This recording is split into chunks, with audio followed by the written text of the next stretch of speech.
কারণে যদি ঢিলা গেঞ্জি পরিধান করি তাহলেও কি আল্লাহ লানত বর্ষিত হবে? সুদের টাকা দিয়ে তৈরি করা বাড়িতে আমল করলে আমল কি কবুল হবে? গর্ভবতী অবস্থায় যদি হাতে মেহেদি দেয় তাহলে কি বাচ্চার শরীরে দাগ পড়ে? একটু জানাবেন। 3 পিস পরে নামাজ পড়ি, পা দেখা যায়, মোজা পড়ে নামাজ পড়লে কি হবে? টাকা ধার নিয়ে কোরবানি দিলে সে কোরবানি কবুল হবে কিনা? আমার বাবা মারা গেছেন, আমি কোরবানি আমার বাবার নামে দিতে পারবো কিনা? ব্যাংক থেকে লোন নিয়ে সেই টাকায় কি কোরবানি দেওয়া যাবে? নামাজের ভিতর বারবার থুতু ফেললে কি নামাজ ভেঙে যাবে? কত টাকা হলে যাকাত দিতে হবে? গোসল করার পর পুরনো উজু করার প্রয়োজনীয়তা আছে কিনা? নামাজের সময় মোবাইলে চোখ গেলে কি নামাজ হবে? উজু করার সময় বেসিনে পা ধোয়া কি ঠিক? কিস্তিতে গাড়ি কেনা জায়েজ আছে কিনা? মহিলাদের ভাঙতি রোজা কি স্বামীর অনুমতি ছাড়া রাখা যাবে? মুসলমান মেয়েরা ধুতি সালোয়ার পড়তে পারবে কিনা? আপনি জানতে চাইছেন নখপালিশ লাগিয়ে নামাজ পড়লে নামাজ হবে কিনা? নফল রোজা ভাঙলে কাজা করতে হয়? স্ত্রী যদি বাধ্য হয় তারপরও স্বামী জেনাবা প্রক্রিয়া করলে স্ত্রীর কি করা উচিত? আর বিলম্ব না করে ইনশাআল্লাহ বিদিনিল্লাহ আপনাদের প্রশ্ন উত্তর দেওয়ার পালায় আমরা চলে যাচ্ছি। মোবারক হোসেন পাভেল, আপনি জানতে চাইছেন টাকা ধার নিয়ে কোরবানি দিলে সে কোরবানি কবুল হবে কিনা? হবে, কোনো অসুবিধা নেই। ধার যদি পরে পরিশোধ করার মতো ব্যবস্থা আপনার থাকে আপনি করতে পারেন। ধার নিয়ে ইবাদত করা যায়, আর্থিক ইবাদত। শরীফ আইএস আইডি থেকে আপনি জানতে চেয়েছেন আমার বাবা মারা গেছেন, আমি কোরবানি আমার বাবার নামে দিতে পারবো কিনা? কোরবানি বাবার নামে দেওয়া যেতে পারে, তবে বাবার নামে কোরবানি দিলে, মৃত ব্যক্তির নামে কোরবানি দিলে অনেক ওলামা ইকরাম বলেছেন, স্কলাররা বলেছেন জীবিত ব্যক্তির নামের সাথে ইনক্লুড করে, যেমন আপনার নামে সেখানে আপনার বাবার নামকে সাথে যুক্ত করে দিতে পারেন। তবে আমাদের অন্যান্য ওলামা ইকরাম বলেন যে না, আলাদা করে তার নামে কোরবানি দিতে পারেন। নবী সাল্লাল্লাহু আলাইহি ওয়াসাল্লাম তার উম্মতের পক্ষ থেকে, ইব্রাহিম আলাইহিস সালামের পক্ষ থেকে কোরবানি দিয়েছেন। মোহাইমিন এসকে আপনি জানতে চাইছেন ব্যাংক থেকে লোন নিয়ে সেই টাকায় কি কোরবানি দেওয়া যাবে? সুদের ভিত্তিতে লোন নিয়ে, সুদ ভিত্তিক লোন নিয়ে সেখানে কোরবানি দিলে সে কোরবানিতে ইবাদত হবে না, বরং গুনাহ হবে। আনাবিয়া বাহার নুসরাত আপনি জানতে চেয়েছেন নামাজের ভিতর বারবার থুতু ফেললে কি নামাজ ভেঙে যাবে? নামাজের ভিতরে বারবার কেন থুতু ফেলবেন? যদি এটা বারবার করতে থাকেন, এটা আপনি নামাজে আসেন কি নাই এরকম সন্দেহ, একজন বাহিরের দর্শক আপনার দিকে তাকিয়ে এরকম সন্দেহ যে তার ভিতরে উদ্রেক হওয়ার মতো আপনি এত বেশি বারবার থুতু ফেলেন, তাহলে তো নামাজ হবে না। আর যদি এরকম না হয় তাহলে এটা নামাজের হয়তো আপনি মাঝে মধ্যে ফেললেন, কিন্তু নামাজের যে ভঙ্গিমা আছে সেটার মধ্যেই থেকে ফেললেন, তাহলে আপনার নামাজ হয়ে যাবে, কিন্তু তাতেও নামাজের অঙ্গহানি হবে, মান নষ্ট হবে। মাঝে মধ্যে আপনি বাধ্য হলেন ফেলতে, সেটা যদি আপনি ফেলেন যথাযথ উপায়, যেমন আপনি টিস্যুতে ফেললেন, মুখে পোকা ঢুকে গেছে কথা বা এই জাতীয় কিছু সেটা জায়েজ আছে, কিন্তু প্রায় বা বারবার এরকম করা উচিত নয়, জায়েজ নয়। হাসিবুল হোসেন জানতে চেয়েছেন গোসল করার পর পুনরায় উজু করার প্রয়োজনীয়তা আছে কিনা? না, গোসল যদি সুন্নাহ সম্মত করে থাকেন আলাদা উজু করার কোনো প্রয়োজন নাই। 2 হাতের কবজি ধুয়ে, কুলি করে, নাকে পানি দিয়ে, মুখ ধুয়ে, হাত ধুয়ে, মাথা মাসে করে তারপরে গোসল শেষ করে আসলে পা ধুয়ে চলে আসবেন।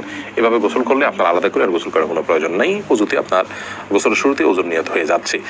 মাইনুল ইসলাম জানতেছেন কত টাকা হলে যাকাত দিতে হবে? কত টাকা হলে যাকাত দিতে হবে সেই টাকার ফিগারটা আমি বলা কঠিন আপনাদেরকে, তবে 85 গ্রাম স্বর্ণ অথবা 555 গ্রাম রূপা, বলা বাহুল্য রূপার ফিগারটা খুব তাড়াতাড়ি ফিল আপ হবে, বিধায় 595 গ্রাম রূপা কেনার মতো টাকা হলে যাকাত আবশ্যক হবে, যদি সেটা 1 বছর আপনার কাছে থাকে। অতএব আপনার কাছে যে টাকা আছে সেটার দামে 595 গ্রাম রূপার দাম হয় কিনা সেটা নামিয়ে দিবি।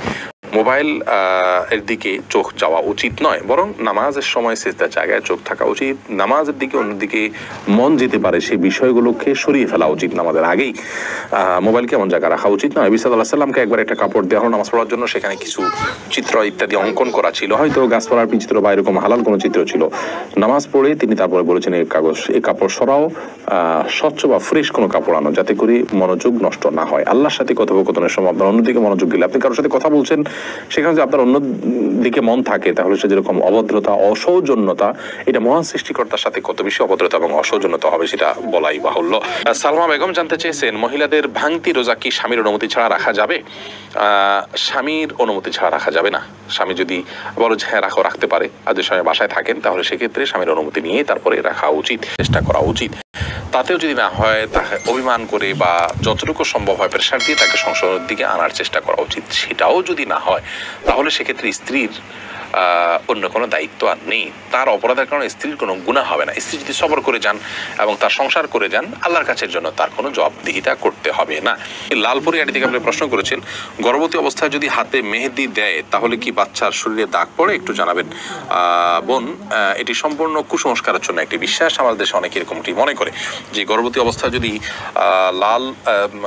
অবস্থায় যদি এরকম কোনো কিছু করা হয়, মেহেদি হাত দেওয়া হয়, তাহলে সেক্ষেত্রে বাচ্চার ক্ষতি টতি হয়, এগুলো সম্পূর্ণ ভুয়া কথা, ভিত্তিহীন কথা। এগুলো বিশ্বাস করা ইমানের সাথে সঙ্গতিপূর্ণ নয়। শিরকে আসগার হয়ে যেতে পারে এই ধরনের বিশ্বাস। অতএব এই ধরনের বিশ্বাস আমাদের রাখা উচিত নয়। কোনো রকম ক্ষতি হবে না ইনশাআল্লাহ বিদিনিল্লাহ। শিখা ইসলাম আপনি জানতেছেন 3 পিস পরে নামাজ পড়ি, পা দেখা যায়, মোজা পরে নামাজ পড়লে কি হবে? পায়ের পাতা ঢাকতে হবে কিনা মেয়েদের নামাজের জন্য মধ্যে এটা নিয়ে মত পার্থক্য আছে। অনেক ওলামায়ে কেরাম এটাকে শর্ত করেছেন।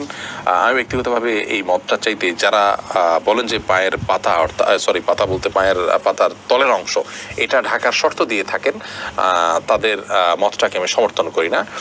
পাতার উপরের অংশ, যেটা পাতার উপরের অংশ, সেটা ঢাকতে হবে কিনা অনেক ওলামায়ে কেরাম বলেছেন সেটা ঢাকতে হবে। অনেকে বলেছেন শুধু ভিড়ার নিচ পর্যন্ত থাকলেই হবে কাপড়, পাতা না ঢাকলেও চলবে।